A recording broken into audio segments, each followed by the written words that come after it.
Hi everyone, I'm Andrija Urošević and I'm 25 years old. I'm an actor, producer and a director as well, and I've been doing theater since 10 years now. After I finished high school, amateur theater. And after I finished high school, I applied for the academy for 5 times and I got rejected 5 times, and that made me feel very, very, very bad because I felt like I'm not worthy of being an actor, or like that I don't deserve being an actor or have a place there. And that made me feel even more bad. So then I began to see a pattern, and the pattern was that in order to get there, 99% of the time you have to know someone that knows someone that knows someone, or like you have to be rich, and that made me feel even more bad. And I felt even more depressed, of course. And then a friend of mine told me about a role for a small TV show. So I started doing that TV show, even though it got cancelled after some time, after some months. Even though I still had some little hope left, but again, it got cancelled. And then that friend of mine told me that he was being influenced by the producer, the main producer, and that they wanted him to be seen outside with the other actors and the other events and stuff, so that he will be seen as this big producer, and that he is good even though he was shit, and that his company as well was shit. And then he was to one party, and then there he got the feeling that he doesn't ever want to be an actor, and that was because he saw that there were a lot of drugs, a lot of bad stuff happening there, and as well underage girls, and that made him stop acting for once. And then after that I went to America to work on a cruise ship, which lasted a year and a half. The pay there was good. At first it was nice, but then it started to get boring, and even though I was insisting on having some changes, they still wouldn't take my opinions into consideration, because there was someone else who was making those kind of decisions if they want to have changes or not. So I moved back to Belgrade, and when I moved back to Belgrade, I told myself that at least here I can make the good fight. And also something that inspired me to not give up on my dream on being an actor is because almost 90% of the generations on the academy are nowhere to be seen. Those people that finished there. And me, myself, I know like to whichever school I'm gonna go, I know it's gonna be expensive, but I saved up a lot, and at least I'm gonna not go down, but at least I will know it within myself that I didn't give up and that I made it count, even if no one is gonna know me. So that was why I'm who I am. So thank you. Hi, my name is Aleksandra. I'm 26 years old. I come from Niš. While I was young and I was in elementary school and high school, I liked to read a lot, like Ivo Andrić, Danilo Kiš, Dostoevsky, Chekhov, Meša Selimović, all the great literature. And when I finished high school, I decided I'm going to study that, and I decided to go for Serbian literature. And when I told my dad that, he was very impressed. He was out of this world. He said that's the best thing you can do. That's the best job for a woman, especially if you go to work as a teacher. You'll have the holidays off. You'll have the summer vacation, the winter vacation, all the weekends off. It's an amazing job for a woman. So with that, I went to that university and I studied for 4 years. I loved studying that, of course. That was my kind of passion since I was young. And of course, in every university you have your downs and your ups. Your downs are the early morning lectures and the all-night studies and readings and the stuff you don't think you need or want to know, but you have to learn them. But the good side was all the literature I had to read and all the amazing knowledge I gained there. And after my studies, I went off the university and I started applying for jobs. And I was like, I'm going to get a job now. I finished university. That's how it goes. And I did a couple of interviews, a lot of interviews.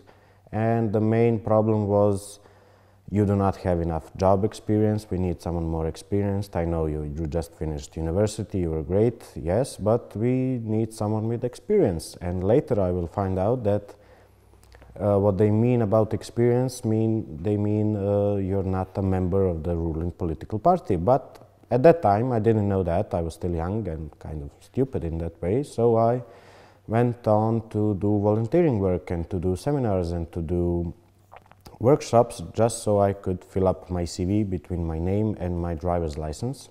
And with the newfound work experience, I went again on job hunting and job interviews, and then I gotten into a new problem, which is you have experience, you have a great degree, that's excellent, but we just need someone we don't need someone right now, or we need someone later. It's not the right time or opportunity for you, but we'll call you. Don't worry, don't call us. The main thing, we'll call you, don't call us. And that's when I found out that you cannot get a job in any public school, public library, public publishing agency if you're not a member of the ruling political party. And that's when I decided to continue focusing on my education, to get a better education, and I went back for my master's degree, and currently I'm doing my PhD. And to do your PhD, you have to go to a lot of seminars, to a lot of workshops, and you have to travel a lot to learn a lot about the main subject you're doing. And that means usually you need money, and to get money you need a job, and to get a job you have to be a member of the ruling political party. So you go back down to being a waitress or working in a shop or writing stuff for other people, and they pay you some money so you can save up enough money to go somewhere to learn something about the PhD, which probably no one is gonna recognize because still you're not a member of the ruling party. And I started caring much and much less about that. I'm just now focusing on my PhD and making it better, and I'm focusing on me being a better person, because like that I can make the world and the people around me also better. Zdravo, ja sam Emnesa Rruukiqi, imam 24 godine i trenutno sam slobodna umetnica. Studirala sam grafički dizajn 3 godine, iako gledajući unazad to u tom trenutku nije bila moja velika želja, ali nisam imala mnogo izbora. U trenutku kada sam otišla da studiram, shvatila sam da gubim interesovanje za umetnost i da mi je potrebna neka novina. Pronalazim posao i selim se iz svog rodnog mesta u Prištinu. Međutim, interesovanje za umetnost još više opada jer sam bila rastrgnuta između posla, studija, odlaska u rodni grad, ponovnog vraćanja u Prištinu i slično. Međutim, odustajanje u tom trenutku nije bila opcija jer sam se brinula šta će moji roditelji reći, da li će to njih na neki način razočarati i slično. Interesovanje za umetnost se vraća onoga trenutka kada se vraćam u rodni grad i napuštam posao. Tada počinjem ponovo da slikam, stvaram mala umetnička dela. I prvobitni plan je bio da napravim kratku pauzu od 2-3 meseca, međutim, to je potrajalo više od godinu dana. Pre nekog vremena doživjela sam i lične i profesionalne uspehe što se tiče moje karijere i sada sam sigurna da sam na pravom putu i da se u budućnosti sigurno neću truditi da odustanem od svojih ciljeva. Ono što bih također istakla jeste položaj umetnika u mojoj sredini i u društvu u kome trenutno živimo. Položaj umetnika na Kosovu je isti manje više kao i u regionu. U malom mestu teško je pronaći posao. a kada govorimo o većim gradovima poput Prištine, za pronalazak dobrog radnog mesta potrebne su poslovne konekcije, poznanstva i slično, ali onda nailazimo na nove probleme, a to su mala primanja umetnika. Međutim, ja svakako verujem da umetnici itekako mogu živjeti lepo ili je to bar ono u šta smo mi uvereni. Hello, I'm Arsenije Čavić and I'm 23 years old. And a year ago I had a totally different approach to life. Now I've fully indulged and devoted myself into theater production, including culture and media as well. I am currently studying in the Faculty of Dramatic Arts in Belgrade. I also did some acting, but that's not important. And one of the reasons I chose this major was because I think that theater and cinema can be done much better now with more love, with more passion, with more talent. And it really starts with the faculty you apply to and how you're treated there, but it also matters how much you want to learn, what you're given, because a lot of people are going in with the mentality that if I have money and connections, I'm going to succeed, but they're putting talent and passion aside. And that's why there's a lot of failed projects and a lot of actors without jobs nowadays. And another reason is because I want this sphere to prosper and expand, and we need to do that by showing it love and passion and interest and respect it, just like any other art form there is. Hello everyone, my name is Zana Shehu. I'm 19 years old, and despite not having a lot of work and life experience, I've had more than enough reason to choose what I'm studying currently, which is psychology. The main two reasons that I have for choosing psychology is, well, the first one being that it's a bit away from politics, and which politics do scare me a bit, hence why I chose psychology. And other than, for example, economy or law and stuff that is influenced by politics, I chose psychology because it's not, which doesn't mean that I'm not going to indulge myself later into the political scene and any other scene, but at the moment I'm still too young and little to let alone understand politics, but indulge myself into it. The second reason is a bit more emotional and a bit more, let's say, personal. I think it's very important nowadays to have someone you can open up to have someone that you can talk about your feelings, your demons, anything that troubles you, and to have someone that is going to tell you really from a professional point of view how to overcome your troubles, how to sleep at night, and not just saying the good old answer, walk it off. Of course, because if you're going to open up to someone, you first have to trust that person, you have to know that person, because you're not going to open up yourself to a stranger. However, the person that you're going to be talking to is a stranger, but is a stranger just to help you and to overcome your struggles.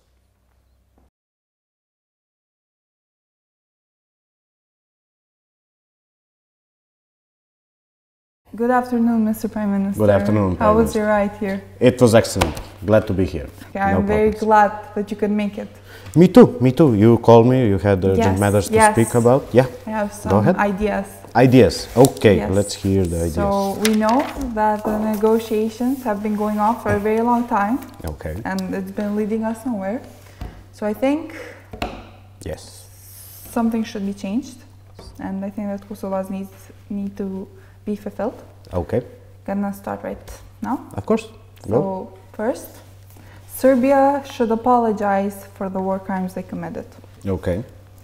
Serbia and its people need to distance themselves from aggression and extreme nationalism. Okay.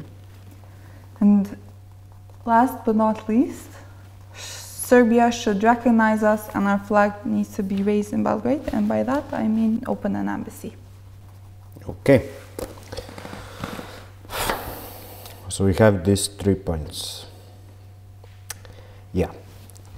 To be honest, I believe these 3 points are like smaller problems of one big one, which is the main relations between our two people. But let's start with the first one. For the apology, I think, as we both know, that the people come first, and that a formal apology now wouldn't do anything and would just get bad recognition from the people.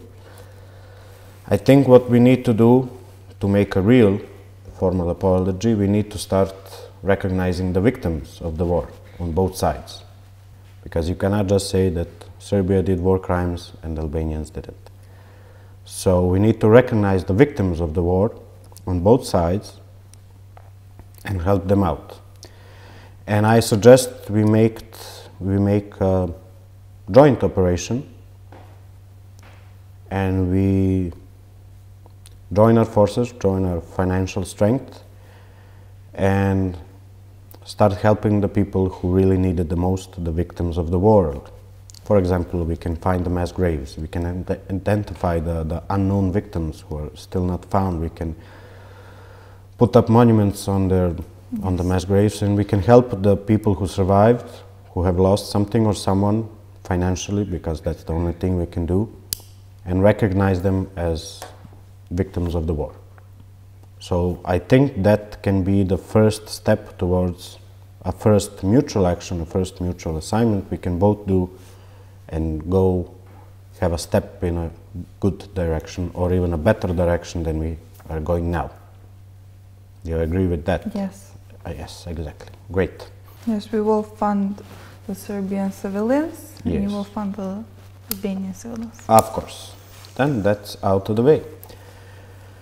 Now we come to the main topic, I think, as I saw by your reaction. That's deep-rooted nationalism thinking in Serbia.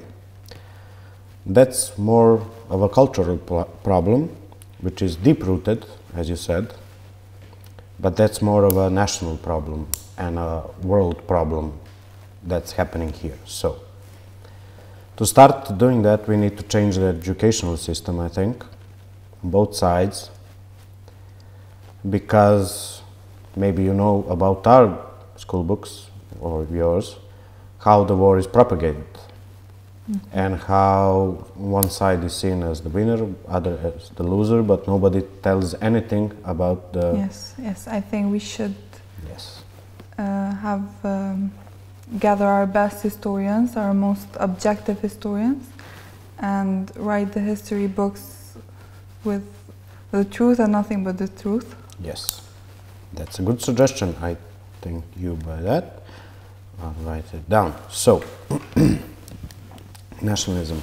The other thing we can do is ban far-right parties in our state, in our nation, which would be a good thing because there is a lot of Serbians.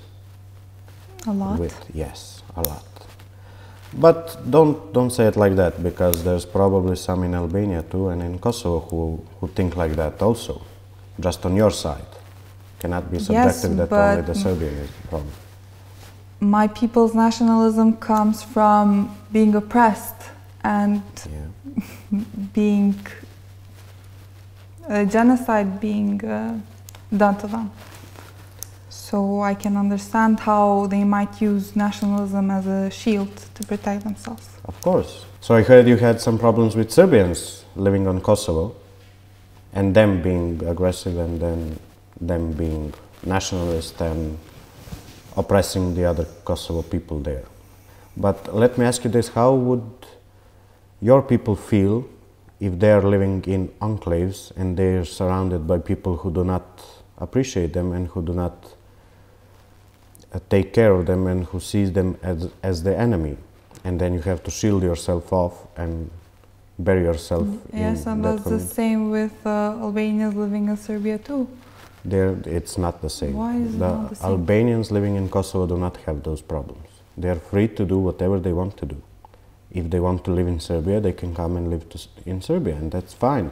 But people in Kosovo, Serbian people in Kosovo who live in enclaves like Gračanica or stuff like that, they are really afraid to go out of their town. I was not aware of those. Well, We will you should be call aware them of those. facts for now, but I will make sure that the citizens living in Gračanica and Mitrovica, Serbian citizens, will feel very included, very supported, and not oppressed. Every citizen of Kosovo is equal. Yes. And we're doing that the same in Serbia. Again, I have not heard that, but we will work on that together. Okay. So, the problem with nationalism, it's a long problem and it's a long journey to solve that problem. We can start, as you said, with changing the history books. So let's move on. As for the recognition of Kosovo and flying the Kosovo flag in Belgrade, that's another problem, because I cannot just go and say Kosovo is a state and then I walk off the stage and get a bullet in my head the other day or something like that. So we need to change first the public and the people's opinion on that, because I cannot go against my own people. That's not going to end well for me or for you. For me especially, because I'm going to be killed, and for you because another guy who doesn't want to talk in this manner and this way with you is going to come to this place, and you're going to have more problems than you have now. So, to do this, we need to get rid of the nationalistic thought of big Serbia and stuff like that. And we need to change the educational system, as we said, so that the people can understand that we need to recognize you as a state. But before that, we cannot do anything. So I think we need to take time and first concentrate on the apology, on helping the people, because people come first. We are all doing this for our kids, and focusing on rooting out nationalism step by step, generation by generation. I hope that's okay with you. Yes, and I hope you will take immediate action. Yes, as soon as I go back to my job in Belgrade. Hello. Hello. How are you? I'm good. You? I've been better. So before we start, do you want some coffee, water, or anything? No. I just had some on the bus. It was okay. How was your travel? It was actually very good. Okay. It was actually very good. Good to hear. There was a bit of traffic in the city, but once we were out of the city, it was It's horrible, but exactly. I'm glad you made it here. So. Yeah. By the way, beautiful office. I wanted to tell you. I like it very much. And I saw the new square that you did. Amazing. I loved it. That was my favorite part as well. I still need to do some changes here, but those minor changes. Yeah. Okay. So I also forgot something. Congratulations on your new post. Thank you. Come on, thank you. I hope it goes as well as possible for you. So as long as the people are happy, I'm happy. So always. So you wanted me here for some very important things. Yes. So let's get to the bottom. Okay. The most important thing is the recognition of Kosovo. Like, immediately. Like, it's just about time that this thing happens, because in order to get all of these little topics, not little topics, but like requests that we have from both of our people, we first need to start from the recognition of Kosovo. And then we can like do all the other stuff. And also like the educational part. But I think if you want, only if you want, we can leave a recognition and the educational part. Yeah, it's your choice. Okay. Start with whatever you want. This is the most important point. Yes, of course. It's meant to be said first, of course, but it's your choice. We can start with anything you want. Okay, so first things first.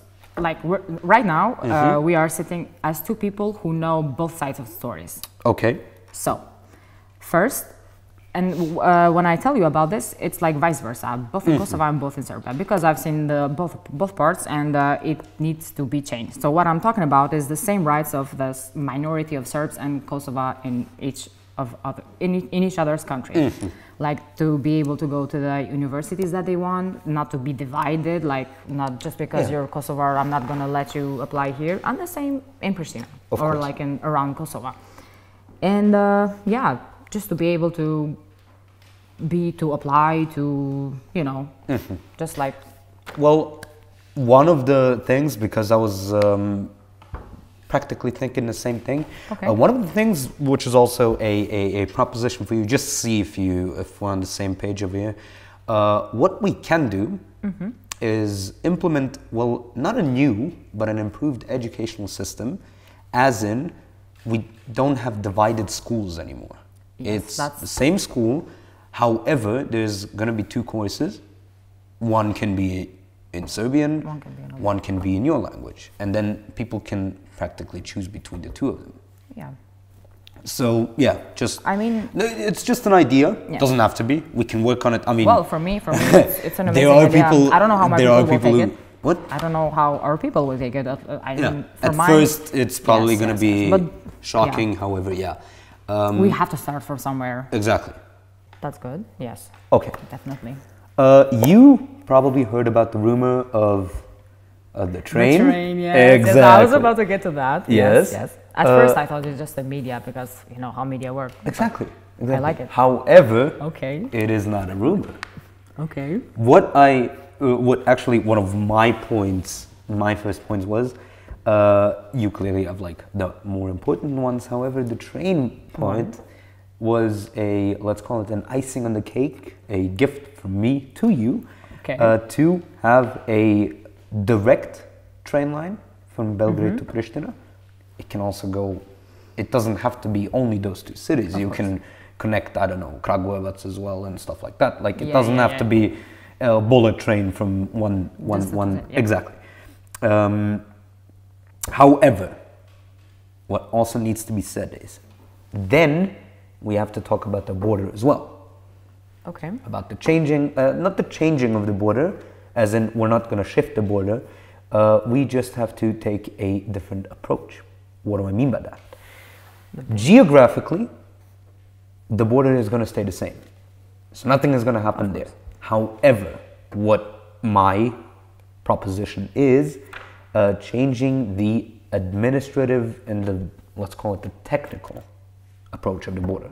Which means, do you know maybe how the border between Serbia and Montenegro works? No.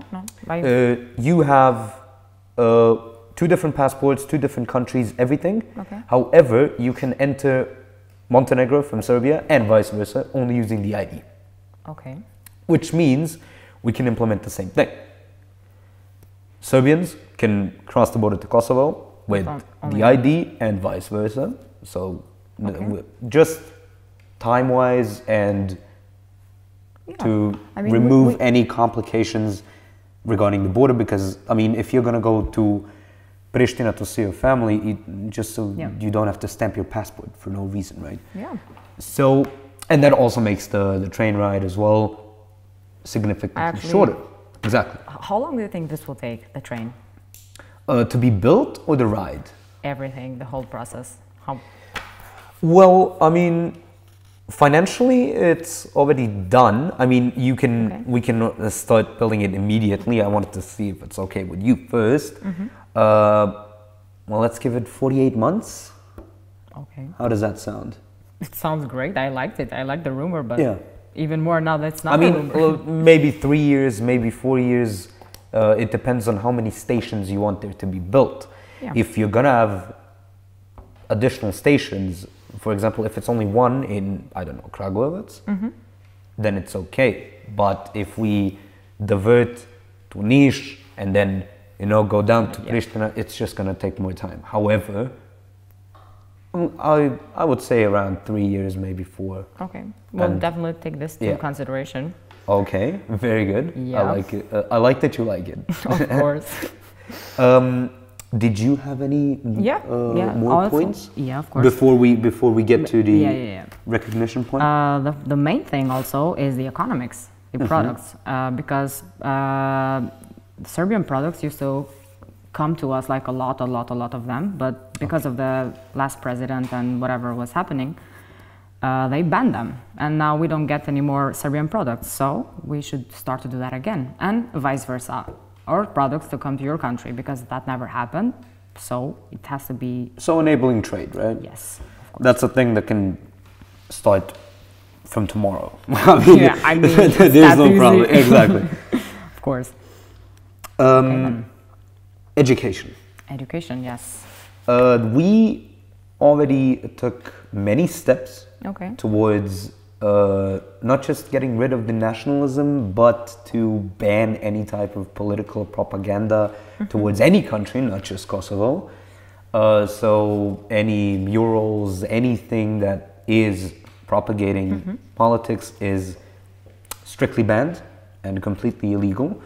But that's only one of the steps that you have to take. Okay. A more important step is, I think that you're going to share my point of view on this, is not, linger on the history. Say the history as it was and move on.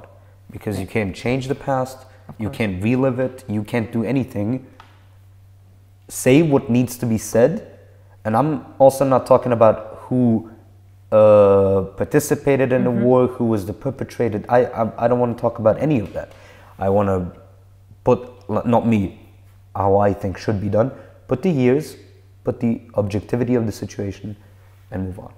Yeah, that was my main point as well. Exactly. The first thing that I want is to remove hate in both parts. Exactly. War happened, people were killed, people lost so much stuff, but we have to move on. We have to start from somewhere, even though the wound will be open for a long time, and it's completely valid, but still we need to move on, and we need to recognize each other again, and we need to work toward reconciliation, so in a peaceful way, because it once happened like that, so yes, definitely. Yes. I currently remembered, I forgot, but I'm going to digress for just a second right now, and that is talk about, I've gotten the next year the Olympics. The Olympics. Exactly. Okay. And I've gotten a call, everything is with a question, and that is, would you guys like to, you guys, would Kosovo like to be... Come on, it's okay. Would Kosovo like to be separated from Serbia in their own flag and represent their flag separated from Serbia on the Olympics? Or would you guys like to be with us? No, I think on this one, definitely separated, because I want my people to be represented as Kosovars, and Kosovo to be represented as Kosovo. So I think on this one, I don't know. I know my people, and and I think it's the same as you guys. No, so I don't have an opinion. But it's good that we talked about it. I just want to ask you. Yeah, of course. See, and I think both of our countries have some amazing sports, and so they deserve to represent us for your own country. Yeah, of course. Who wouldn't want that? But of course, both of our countries. So separated on that one. What else do we have? Yes, and the most important, exactly. Yes. How I see it is all of these points that we mentioned. Yeah, lead to... except the train, maybe. But all of these points lead to the recognition. Yes. So, in order to institute recognition, all of these points have to be done as well. Yeah, of course. However, one step at a time.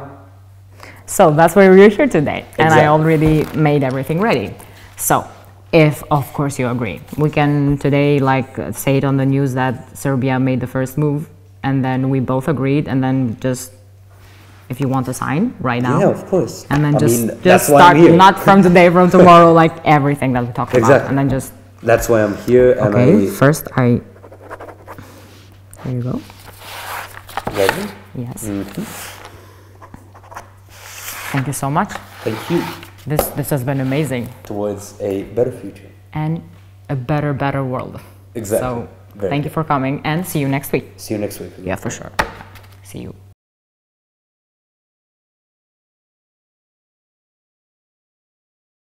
So, welcome everyone. Dobrodošli. We're gonna do this in both English and Serbian. Serbian mostly because of you. With you guys I can speak in English. So, as we're wrapping up this creative workshop that we had, let's talk about some first impressions, prvi utisci, just on a scale of 1 to 10, rate how you liked the program. Exactly, everything. Definitely 9.1. 9. 9 points. Okay. What about you guys? I would say a 9. A solid 9. A solid 9. Very good. Ocena samo od 1 do 10. Jaka 9. I would say 9. 9 too. Very good. So no 10s and nothing below a 9. Look, we still have today left. Come on. Yeah. Okay. I'm just saying. So a very let's say yes and no question. Did you learn anything new here? Yes. Yes. Okay, very good. It was amazing and very knowledgeable, and that I cannot wait to start with Danilo Kish and his books when I go back to Kosovo and all the rest of them. Very good. So it was very good to know about them. Let's just not to talk about the entirety of what we learned. Just the most not surprising but most interesting thing that you learned. Only one thing. Are we talking about authors? Or? No, anything. Just anything that you learned that is interesting to you. Okay, no, you can think about it. Najinteresantnija stvar. Znači, ne moraš da rangiraš ni po da li je bitno ili nije bitno, nego samo najinteresantnija stvar koju si ti naučila. Uopšte za mene je najzanimljivija stvar što sam naučila na ovoj radionici, to da je na Kosovu postojala jedna tradicija kulture otpora u svakim segmentima društva i kulture. Super. You? Me? Well, the thing that stands out in my head right now is that Adam Demaci spent 28 years in prison, and that's like, and he gotten out of prison and he still did his own thing and it didn't crush his spirit, so that's like a big thing. Like, I mean, almost half of your life. Almost 30 years in prison. Yeah, almost 30 years in prison, and it doesn't break you. That's impressive. Yeah, that's really impressive. For me, I think oh my god. I want to say is that, for example, I really believe now because of this program and what I've learned that there are people who really can make good changes, even though sometimes we don't even know they exist. So this program has helped me a lot to see that and know about these people. So that's really staying with me for a long time. Very good. Thank you. Did you come up with an answer, or should we? Yes, I agree with Emnesa. And not only were there many years ago people who wanted to make change and who wanted for us to prosper as a society, but I learned that there are still people now who want to continue that. Very good. So throughout the program we've spoken about many people. Some of them are actually on the table. We got Becky and Danilo Kish and stuff. However, those were mostly politicians, writers, authors, and stuff like that. We talked about one person that has a unique profession, and that is Bogdanović. He was a what? He was a Serbian architect who was very, very well known in Yugoslavia especially, and that his mission was doing memorials to remember all the victims that lost their lives during World War II. And one of his monuments that really not impressed me, but really made me feel something is the stone flower, which is in Jasenovac. Yes. I'll need time on that. No, it's okay. And the concentration camp, so I would really love one day to visit that, and that he also wanted to constantly remind people that, we once worked together, or like we once lived in peace, and every time those war crimes were happening, he wanted his monuments to make people believe again, or like and remember. not remember, but like make them think that even years from now, you know, there were those people that, you know, cooperated together and I guess. If I were to ask you right now, for example, your honest opinion, Yes. is there, we have Bogdan Bogdanović with architecture, and we have, for example, Danilo Kiš with writing. Okay. Do you think that only culture-wise it could have the same effect writing books and designing buildings? It's kind of a hard question because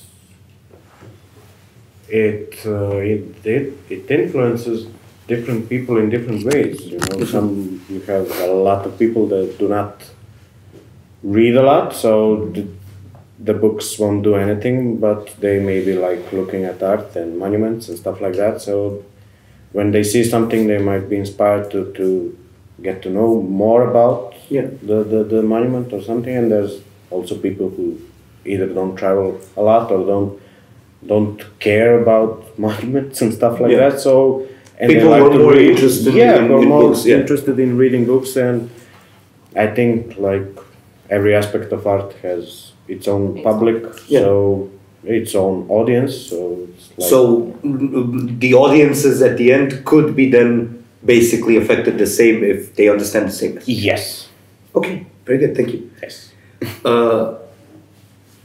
Da pređemo na srpski, we're gonna translate it of course as well. Neke interesantnije i najpoznatije stvari od pisca Jovana Sterije Popovića, šta bi ti, da kažem, izdvojila kao njegovo najpoznatije delo? Pa njegovo najpoznatije delo jesu svakako njegove komedije i svima nama je poznato da je Jovan Sterija Popović bio prvi srpski komediograf i mnogi kažu da je bio i najveći srpski komediograf, poreklom rodom iz Vršca, i on je imao tu malo specifičnu životnu priču da je često iz svog mesta rođenja prelazio u Beograd, a u to vreme znamo kakva je bila situacija politička i kulturna sa Austro-Ugarskom, pa je to meni bilo veoma zanimljivo da se iz te razočaranosti rađaju izvanredna književna dela koja kritikuju upravo tu društvenu stvarnost, političku stvarnost, koja se, nažalost, i u današnjim vremenima može primetiti.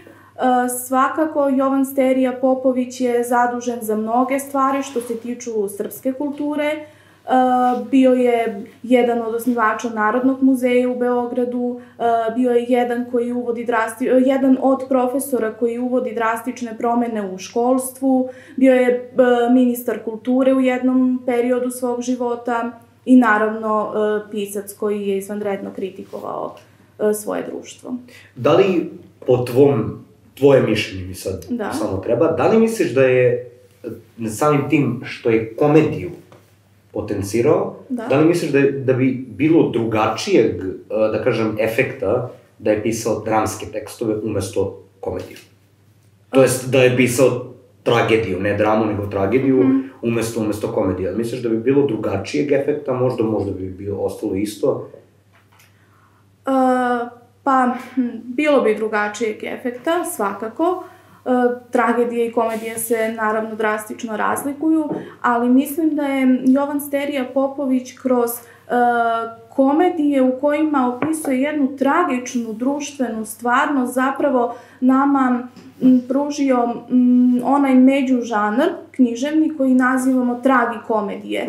I upravo u spoju tragedije i komedije javlja se nešto što se još od Aristotela zove katarza kod čitalaca ili gledalaca. Hvala. Izuzetno. Impresivno i precizno. You talked about Radomir Konstantinović, right? So, if you were to take one thing away from everything that is done, it can be a quote, it can be a book, because you already know what he did. What do you think that impacted the most the culture? I believe his book Filosofia Palanke was very influential, and what I really took from that book was that he thought of Palanke as a mentality that could be found anywhere in the world and doesn't relate to where you live, but how you think. And I really think that it's a piece that challenges critical thinking, and I believe that everybody should read it. Mm-hmm. Very good. Do you believe that mentality is maybe present nowadays somewhere, or? Yes, of course. I think it can be my neighbor, it can be my doctor, it can be you. Yeah. Okay, yeah. Very good. Let's talk about, we assessed the Serbian historical people. Let's talk about someone you're more familiar to. Okay. Let's talk about the person that is not the father of Kosovo, but the father of the nation. Bugova. I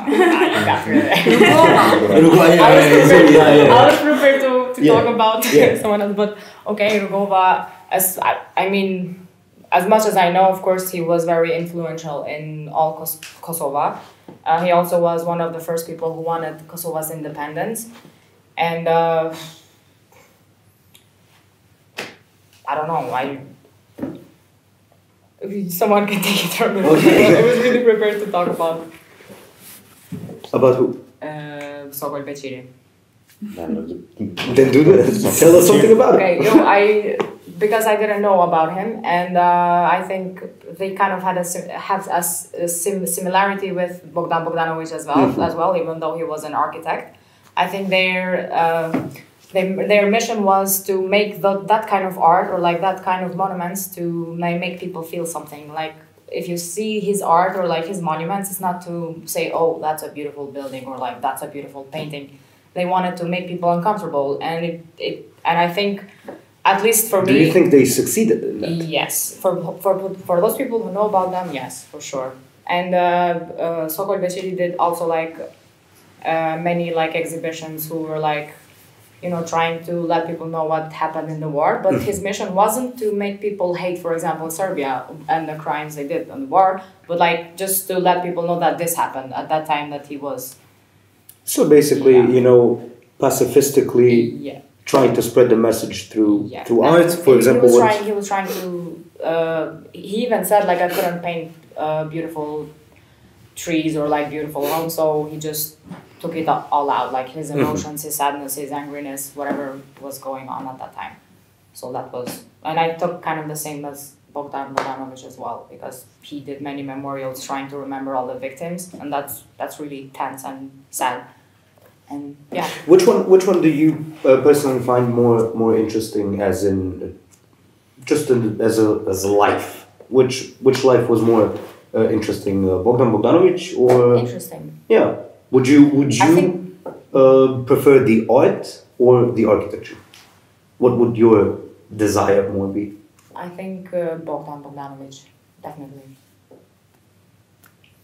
For love. Okay. If I were to ask you about Danilo Kiš, yes, what would your initial answer be? How was his life? What was his life? His life was very hard. He lived in exile almost all of his life, because at a very young age he was hiding from the Nazis. Nazis. Yes.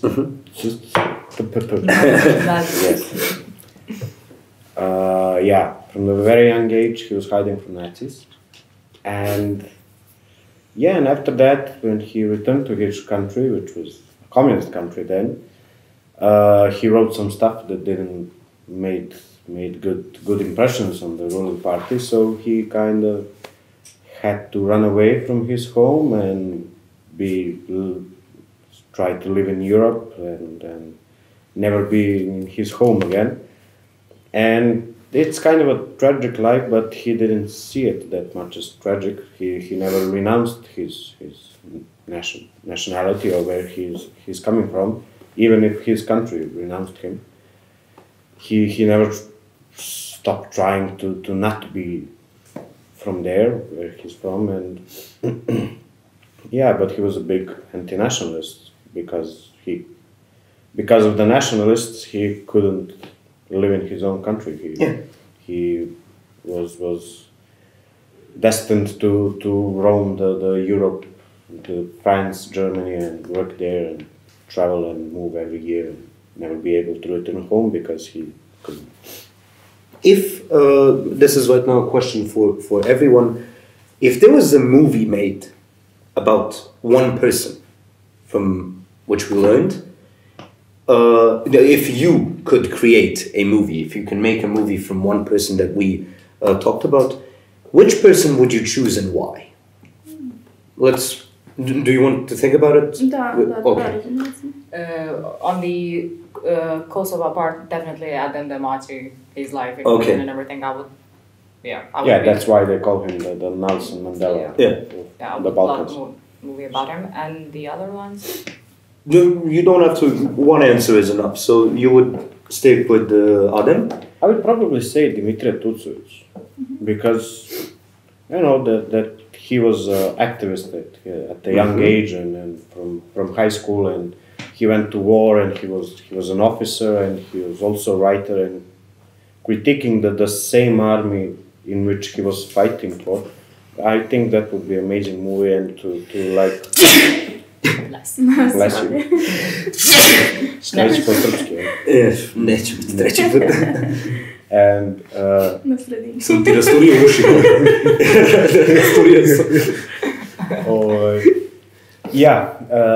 That would be the interesting story to be made, because he died in the war and there's speculation he was assassinated, so that would be an interesting story to pick through and to see what was the truth, what happened actually. Who did he, as to say, pissed off, so he had to die in the war, but stuff like that. That, for me, would be an interesting movie. Very good. I wasn't expecting. Me neither. It just popped into the back. Exactly. Svaka od ličnosti koje smo radili na radionici zaslužuje da se o njemu snimi film ili serijal, šta god. A vi kao neko ko se bavi tom oblašću možete tačno reći ovo što ću ja sad kao obični gledalac reći, da se u moru današnjih filmova koji se snimaju o svemu i svačemu svakako treba naći jedan od filmova kada su u pitanju ovakve velike ličnosti. Kada bih ja lično birala, to bi bio Bekim Fehmiju, i evo imamo ovde i knjigu, njegovu autobiografiju Blistavo i strašno. Sam njegov život je interesantan, njegov životni put, prelazak sa Kosova u Srbiju i sama ta veza između ove dve nacije i njegova pripadnost obema je fantastična za jednu filmsku priču. Samim tim što je bio glumac i što se bavio time, zaslužuje tako nešto. Super. Isto se nisam nadao da ćeš dati taj odgovor. Okay, so my initial answer was Dimitrije Tucović, and I agree 100% with what he said, but I'll pick somebody else. So I think Flora Brovina would make an interesting movie, because not only at that time was it really hard to be an activist, she was also a woman, and that was impossible, and I think she would make a really interesting and inspiring movie for generations to come, and especially for women. Did you find it interesting that she was also in jail? Yes, it was. Very good. How do I answer that? Okay, very good. So for one of the final questions, of course, if you were to come up to me after this trip that we had, what would you explain, as in not just what you learned, but what are your impressions from here? My impressions are to convince everyone that I know to not judge people anymore, especially people from Serbia, or at least not be like everyone is the same, because it's not. And this is my first time here, and I can guarantee with my life that they are not the same. And the same, actually, it's vice versa even in Kosovo, because we have bad people everywhere, we have good people everywhere. So when I go home, I just want to, at least those people who I know I can educate and like make them think that, hey, I need to go there, or like I need to give myself a chance to, you know, see them, and because that's what I did, and I'm happy. Basically, best thing I ever did in my life. So I will go. Do you maybe have a person, a friend who yes. would be interested? I already have 3, okay. So I cannot wait. Very good. Yes. Yeah, I don't know, first impression that I would say to someone when I go back home, we're kind of, it's gonna sound cheesy, but we're all people. I mean, and you realize it when you come face to face with people who are from, as you're told, another world and from another nation, country. They're not the same, they're completely different. And then you come face to face with them, and then you see they're people also. And that's like the strongest message I have from here. And like, it's not I didn't understand that before, but like to come closer. But to see it firsthand, and to live with someone for 10 days, it's like you get to know them. Yeah. Like, do you also have a person that you would recommend coming in? Yeah, I have a few back home that I would recommend to them to come here and to do this kind of stuff. Yeah. I don't know what their answer will be, but I can only recommend and give all my best remarks and best impressions of this to them, so they can try it if they want. Very good. Ono što je mene nekako impresioniralo na ovoj radionici, kao što sam i više puta istakla, jeste taj timski rad koji je ovdje bio prisutan od početka, koji me ponovo asocira na jednog pisca, šta ću, na Andrića, da, koji je istakao da nas sa tamnih puteva na koje nas život često baca može spasiti jedino priča i pričanje. Mi smo svi ovdje, iako smo različitih nacija, iako smo dele nas te razlike, pričali i došli do nekih zajedničkih ideja, družili se, učili jedni od drugih, i to je ono što je meni ostavilo najveći utisak. Je li imaš nekome kome bi preporučila da dođe ovdje, to je neko za koga misliš da bi imao ovdje interesant? Da, naravno. I vrlo rado ću to učiniti. And best for last. So, as the other said, I would recommend this to everyone that has an open mind to wanting to neutralize the relationships between Kosovo and Serbia. And this really just opened my eyes to realizing that we're all people and we're almost all the same in some type of way. And I'm gonna start with proposing it to my family, to my circle, to my friends, to everybody I meet. Very good. So, thank you guys. Thank you. What about you? What about me? I would not only recommend people, but I would recommend them from an educational point of view, as in, to inform yourself, of course, to see that we're all people, as you said, but to really learn about the people that influenced both cultures, and just know what happened. Yeah. So, thank you guys. See you later. Hvala svima.